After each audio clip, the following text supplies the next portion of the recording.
Hello and welcome to Who Dares Worlds TV. I'm your host Mike B. Here we are. Sorry about last week. I did put out a review though. Escape the Dark Sector review went out. I videoed this and it sat on my hard drive.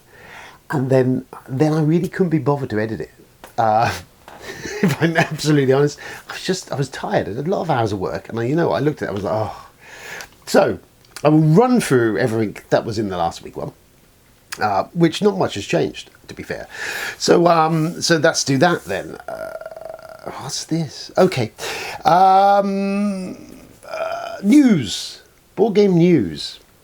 So Awakened Realms, there was a vicious rumour regarding that Awakened Realms were going to open their own crowdfunding platform. That subsequently came to pass before I even published the last bit of news, so we'll just cover that very quickly. So there's GameFound, which is a link to Awakened Realms, which is their pledge manager. If you currently pledge on Kickstarter, when you finish your Kickstarter, this pledge manager, which is GameFound, will kick in, which is what you use to assign the cash you pledged as to what you're going to do with it. So they have now bolted onto that their own crowdfunding system like Kickstarter, which will be all-encompassing to GameFound, and they're going to use it to launch their first project on it will be ISS Vanguard. So that's kind of cool. That's interesting. It's going to change maybe the landscape of crowdfunding. I've used the GameFound engine. I backed Lockdown, the Nemesis expansion, and it's a simple enough project to use. This stuff has all been aimed at front-ended for board game stuff, so it will be much more flexible in regards to when you pay your money to pledge or your add-ons. All of that sort of stuff will be just much more seamless.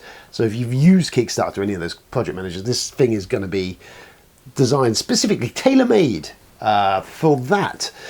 So we'll see. It's going to be interesting. They're going to do a soft opening with it with ISS Vanguard.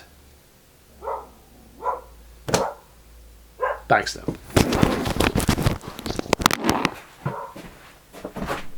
What? I'm going to film a video. Come here. Right, come here. Just a quick one. Okay, so here's Baxter. He's grown since you last saw him. Haven't he? He's got so big. He's so big and cunning. He's all big, big. Oh, so big, big. Oh, lovely. Oh.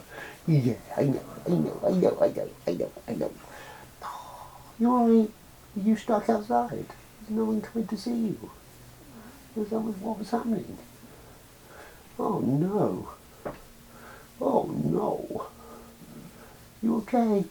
You alright? Were you left on your own? Were you? Was it messing with you? That's terrible. I've left the mic on the table. You've messed everything up. So GameFound, Project Awakened Realms. That thing's happening. It could be cool. Could be cool. We shall have to wait and see. Won't we, Baxter? We'll have to wait and see. We will wait and see on that in regards to how that pans out. Just once I'll do a video this 1 week where we're not being disturbed by children or puppies. That'd be kind of nice, wouldn't it? Just be nice. Yeah, I know. What is it? You really are an interruption. I'm trying to get stuff done. Yeah, trying to get things sorted out. All right, and what you're doing is you're in the middle of it all and causing a problem. Okay, do you need to be here?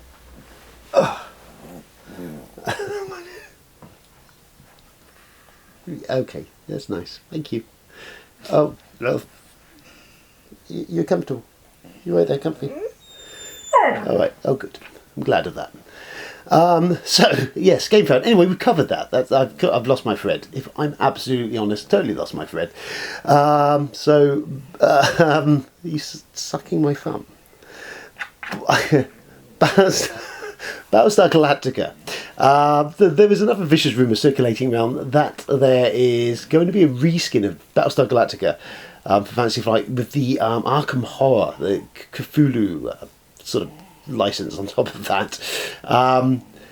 Now, I don't know why I come down on this, because I love Battlestar Galactica. It's a great game. We've got it over there. Obviously, it's not available for everyone. Not everyone can get a copy of that anymore. It's tricky to get hold of. I get that. So opening it up to more people to be able to play it is great. I'm not convinced it's going to work with a retheme. I had Dune. So Rex came out for Fantasy Flight a few years back, which is essentially Dune, but reskinned into the Twilight Imperium universe. And whilst it's pretty much an identical game, with that retheming, it didn't sit with me. I don't know why. Some of the mechanics don't quite work as they originally mesh so beautifully in the Dune game. Everything kind of just complements the theme and all that together, whereas the same Rex, it was just a little bit disjointed. Thank you.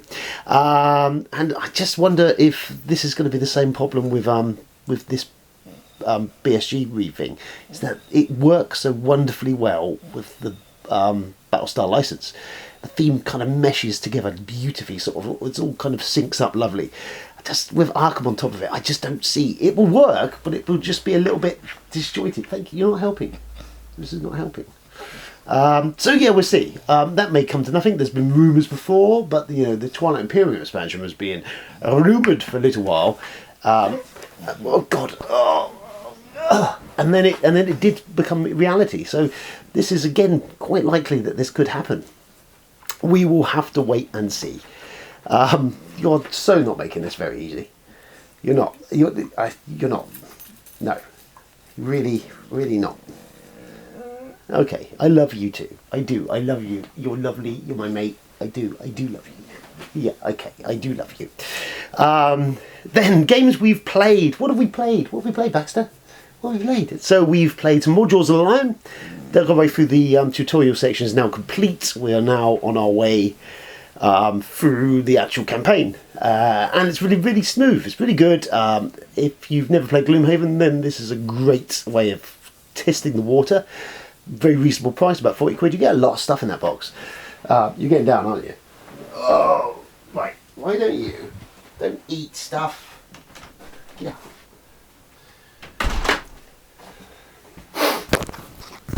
God, I'm so happy the audio's caught on some of that. I am now covered in Baxter hair. Yeah, so Jaws of the Lion, really great, love it. Really nice sort of cut down version of Gloomhaven. Great, got all the mechanisms there, plays very well. We've played a couple of weeks of that now. Proved to be very popular. Dog's spit in my ear. Yeah, so yes, there's that. It's very good. I like Gloomhaven, more the same, loving that. If you're on the fence, definitely something you could try. We played some Dinosaur Island because I was inspired by Dinosaur World. It's on Kickstarter at the moment. Enjoyed that. It's nice. It's a cool game. I don't know. I've played a few of them a couple of times. I may be swaying towards Dynogenics being the better of the two. It's fun. It's enjoyable. Dinosaur Island just feels a bit more bloated and a bit clunkier doing the same thing. Genix may be doing a bit smoother. It's kind of how I feel at the minute. Oh yeah, Jaws of the Lion. The other thing we use is the Fortella software, which is like a narrated. All the text passages are basically, the big ones are narrated for you with the actors, thespians all over the place.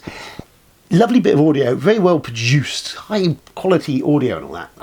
The app itself is just a bit of a pain in the arse. It just kind of, on my phone, which I sync to Bluetooth, the amount of times it has to load the audio, so you always forget to load the audio, which is just a ball ache. Seconds, but it's still annoying. And then it just drops off every so often. Every so often it just gets bored, like goes into sleep, drops off, you have to reload the thing, reload the audio, do all that. And by the time you've done all that to get yourself back to where you were when you actually need the fucking audio, then you might as well just read the text, which is a shame, because I like what it's doing. I like the immersive nature of that. It's just breaks the immersion when it doesn't fucking work. But yes, I will persist. When it does work, it's great. It's just really, really infuriating when it doesn't work. Played some Haunter Culture, which is Tinkerpot Games' follow-up to Ghostal. Ghostal was really great, sort of little ghost placement, dice rolly kind of cool thing, dice placement thing, scaring guests out of a hotel. This is you gardening, essentially, with zombies and vampires, all very safe, kiddie-fied, sort of Halloween, great for Halloween, and with you like a Sudoku type board, but you're making sets of vegetables and stuff on this board, which will score you points depending on what vegetable and how it works with the points allocation to what you've got doing on the placement. Roughly like that. Looks good. Art looks stunning. They've been doing little tweaks of it. It is coming out, I believe, 22nd of October. I will have a review. I've started on that, but it's just quick preview. It's very good. I'll say that now. I think it's fantastic. Really great with the theme. Halloween is nearly here. We need something to lift our spirits. It's a nice kind of entry level, but got some meat to it. Like Ghostal, it's kind of draws you in with its beautiful look, and then you think, oh, this looks quite simple, and it is a simple to teach and play game, but there's hidden depths to that, like an iceberg, I think, except it wouldn't sink your ship. Anyway, so we played some of that. There's something there that I can't read my own handwriting. We did play Cockroach Poker. So again, with Cockroach Poker, we play that usually towards the end of an evening. Crack-a-lack Poker. Great, simple, silly little game. Here's some of the game we played, actually. Can we Scorpion. Scorpion? Mm-hmm. It's brazen. It is a scorpion, you know.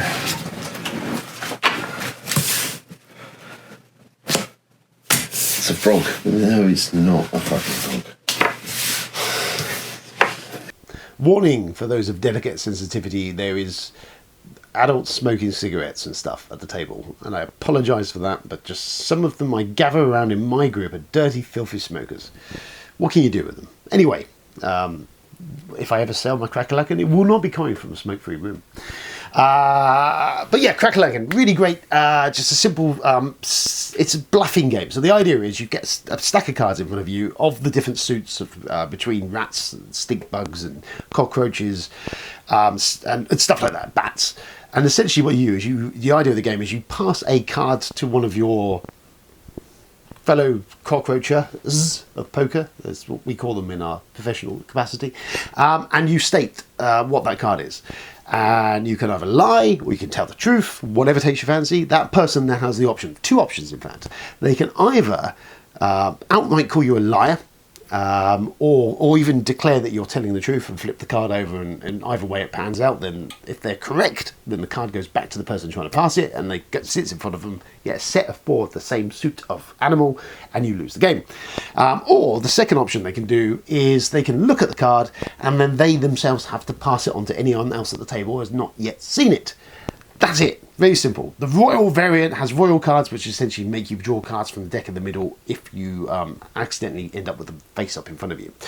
Anyway, all of that. We played some of that.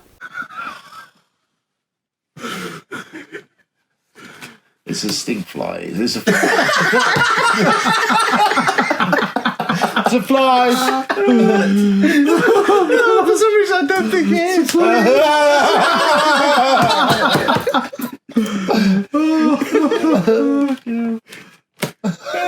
Oh my. It's a royal. Just that. Nothing else to go on. Fucking worms everywhere. There's still some out there, isn't there?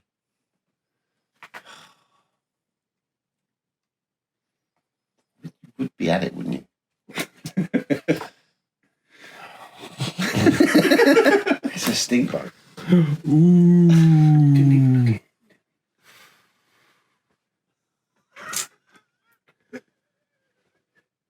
It's not a stink bug. So that was part of our game of Cockroach Poker. As you can see, it was a high stakes, high energy game. We may pop in and out of that as we go through. What else have I been playing? Hearthstone Battlegrounds. Played a chunk of that. I've quite into that. Here it is here. It's me playing, in fact. But yeah, it's a Hearthstone Battlegrounds. I've run through it very briefly. You essentially get rounds of shops. You go in a shop and buy minions which sit in front of you, and then you slowly build this bigger row of minions. You can level them up by getting 3 of a kind. You're fighting against all the other competitors who have different abilities, some of them great, some of them lesser, and they all just pound each other. The person whose minions kill all the other person's minions, they do damage on the actual face of the main character. knock down the health to 0, and it's a battle royale essentially. You're all looking as last man standing gets the most points, and you go up in the league. But it's kind of addictively good fun. You can play it, it's free. Hearthstone is it anyway, but this is even better because you don't require any decks or anything else. It just pre-assigns you these minions. Now, if you can pay more for a quarterly or monthly fee, will give you more choices of what you pick at the start, but that's kind of it. And occasionally they drop new minions in, it gets you early access, but you don't need to pay anything. I don't pay anything, and it plays perfectly fine as is, and I've won games with the characters that pop up and available to you. But yeah, it's free. If you were looking for something to do and something, I'm a little bit semi-addicted to Hearthstone. It's half the reason why this video didn't go out last week, because I kind of just playing around with that sometimes. But it's real simple. It's free to play. You don't have to invest a lot of money into it. I haven't chucked a lot in it at all, really, during its entire time it's been around. There is a kind of meta to the main card game, and it could be hard to play catch up on that, I would imagine, if you're fresh to it now. But this is not a nice alternative. Lots of other stuff to play on there. I know it's Blizzard, and I know they've had some stupid naff decisions they made, but this is a game I kind of enjoy. It's I've just played enough of it now that it's easy for me to get into. Battlegrounds is a really nice addition. I mean, if you've got nothing to do with yourself, there's a free option there to have a crack. And if you want to challenge me or play on me, I'm always under WDR 666. You will find me on the Battle.net on Hearthstone. Yes. So that. Kickstarter. Kickstarter, there's a few things on, nothing terribly thrilling. Seventh Citadel's still running, although it's not got long to run now. It is a follow-up to Seventh Continent, which I've played once, really enjoyed, liked what it was doing. I couldn't get hold of it because it had been on the Kickstarter and it had been a bit expensive. Subsequently got a set of the cards because they set out a duplicate set. Chris from UK Gaming Media Network sent me his spare cards because he didn't need them. So I've got it. I haven't subsequently played it since I've got it, which I need to do anyway. Seventh Citadel is the follow-up to that. It looks kind of cool. It's not actually the base level buy-in. It's pretty solid. For about $70-ish, you're getting a ton of content. And having played it, it is really an enjoyable game. I like the questy nature of it. It's a Tainted Grail's kind of similar that I saw the other year from Awakened Realms. It isn't the greatest art and all that, but the actual what it's doing is quite a cool little concept on that fighting fantasy choose your own adventure mode, but with a sprawling across the board. It is fun. So yeah, if you've not got the original, not played it or whatever, or something, have a look at it because it's a good value in there. You don't have to go for the full everything expansions mode. Just that base set is pretty solid. So there's that. There's Blabble, which is to do with the Tower of Babel, but it's not. It's essentially, it's a kind of cool, shut up and sit down would probably lose stuff over this, because it's kind of that sort of a bit hipsterish. Not to say they're hipsters, but you know what I mean. You know what I mean? The idea is that you each get a separate dictionary in front of yourselves. I see this thing's funded now anyway, so at the time it was fresh on and it was kind of cool and new and edgy for me to bring it up. Now I just look like a sad carpetbagger. But anyway, I should continue. You get a dictionary, which is created by drawing cards to create this weird dictionary of words that you need to use to describe for the person that's got to build the tower. Think a bit Agtech if you know what that is. Each of the words has vowels in them, which are kind of similar to each of the languages, so you kind of roughly work out maybe what the instruction is being given.